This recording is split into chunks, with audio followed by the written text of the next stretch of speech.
So, today we are going to focus on the decimal portion of lesson 2.5, and we will be practicing dividing a decimal by a decimal. Please remember that our integer rules still apply. If you are dividing two negatives, your answer will be positive. If you have one positive and one negative, your answer will be a negative. So here's our heading for our notes today. We are dividing rational numbers, and go ahead and after that would you please write decimals so that we know we are focusing today on decimals. Have you ever heard this mnemonic device to help you remember the steps for dividing? Does McDonald's sell burgers? This will help you remember the steps anytime we divide. The first thing you're going to do is to divide, then you multiply, you subtract, and then you bring down. This is a common error that I see many of the students forget to do. You bring down and then you start all over again. Some students divide before they bring down. Let's take a look at a few examples together so you can see what I'm talking about. Our first problem is 384 thousandths divided by 24 hundredths. Okay, so the first number is the dividend, 384 thousandths. And their second number is the divisor. Whoops.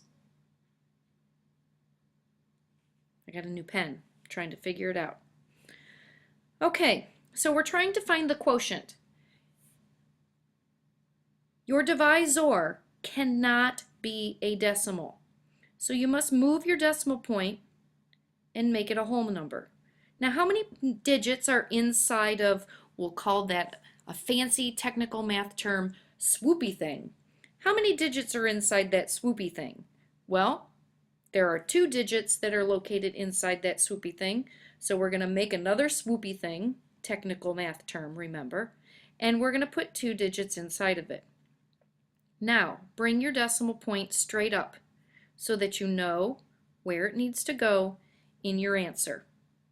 Now it's time for us to ask ourselves, does McDonald's sell burgers?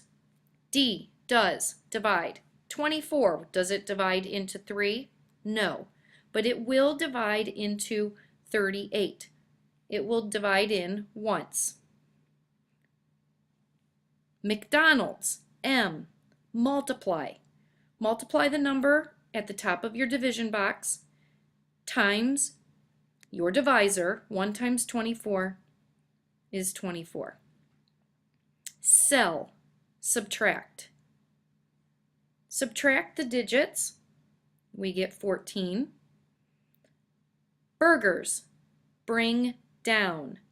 This is the mistake where I find most 7th grade students make when dividing. They forget to bring down before going back and dividing again. Now, 24 divided into 144. It does divide evenly, and it will go in 6 times. Just to double check ourselves, let's multiply. 6 times 4 is 24. Oops, my 6 didn't show up at the top of the page. Let's try that again. 6 times 4 is 24. Carry a 2. 6 times 2 is 12, plus 2 is 14. Subtract, and I don't need to bring down. Final answer, 1 6/10. Now we'll try 585 thousandths divided by 25 hundredths. 585 thousandths is the dividend. The divisor is 25 hundredths. Your divisor cannot be a decimal, so make it a whole number. Technical math term, who remembers it? Who remembers it? Anthony, do you remember it? Swoopy thing. 2 digits are in the swoopy thing, so make 2 digits inside the swoopy thing, bring up your decimal point. 25 divides into 58 twice. Multiply. 2 times 25 is 50. Subtract. Bring down. 25 divided into 85. Think quarters. How many quarters can I get that will get us as close to 85 as we can? 3. 3 times 25 is 75. Subtract. Oh wait, I'm out of numbers, but I still have a remainder at the bottom. Can I put a decimal point and a remainder together?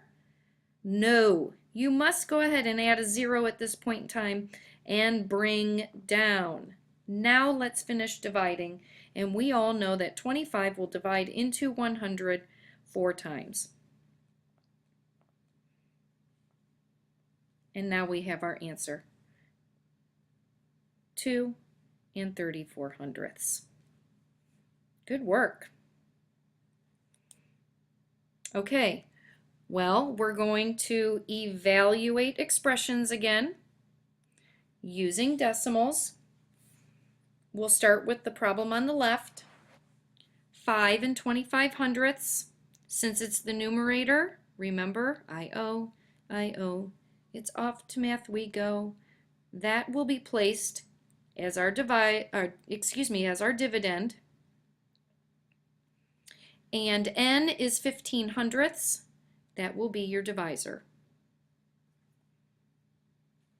Time to move your decimal. Make it a whole number.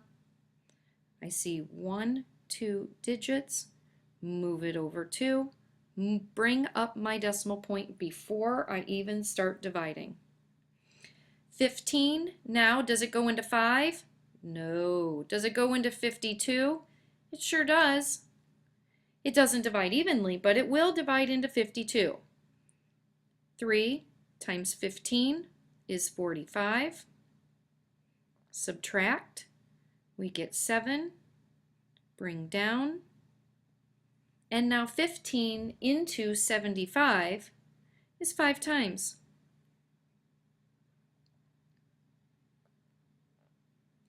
So our answer here was a whole number, 35.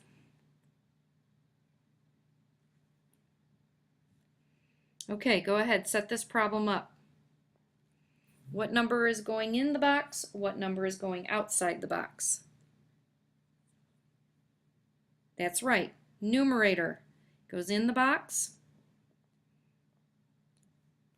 and the denominator, which is x, in this case they want us to substitute a negative 1 2/10. Hey, before we do any math, is your answer positive or is your answer negative? Well, I have a positive dividend, I have a negative divisor, so my answer has to be a negative. Now let's go ahead and do the math. Move your decimal. Ooh, I only have one number inside my swoopy thing this time. And move your decimal and bump it up. 12 does not go into 9, but it will divide into 91. How many times? Think about it. 7. 7 times 12 is 84. When I subtract, we get 78. And now how many times will 12 divide into 78?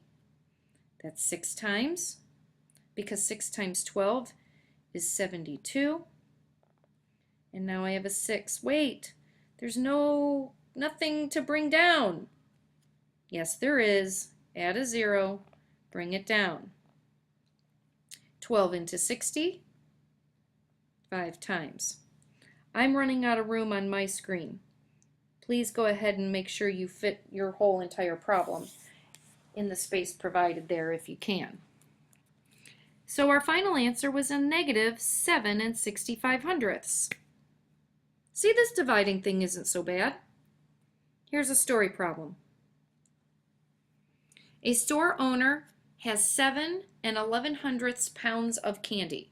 Well, I don't know what kind of store this is, but he sure doesn't have a whole lot of candy in it. I hope it's not a candy store. If you put the candy into 9 jars, how much candy will each jar contain? Think about this. What number is your dividend? What number is your divisor? Your dividend is what you have, and your divisor is how many you want to split it up into. Now in this problem, I'm not dividing by a decimal, so I don't have to move anything. Just take the decimal point in the dividend and bump it up, move it up. 9 divides into 7? No. Does it go into 71? Sure. 7 times.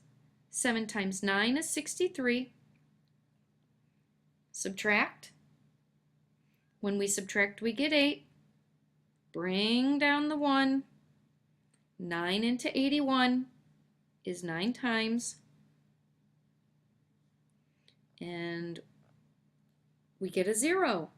So each jar will get 79/100 pounds per jar.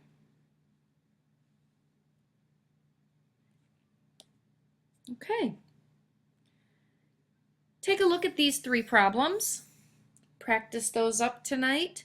Tomorrow we will be doing a small group activity that involves dividing with decimals, and we're going to be talking about pizza. So I hope you all have a great night, and I'll see you tomorrow.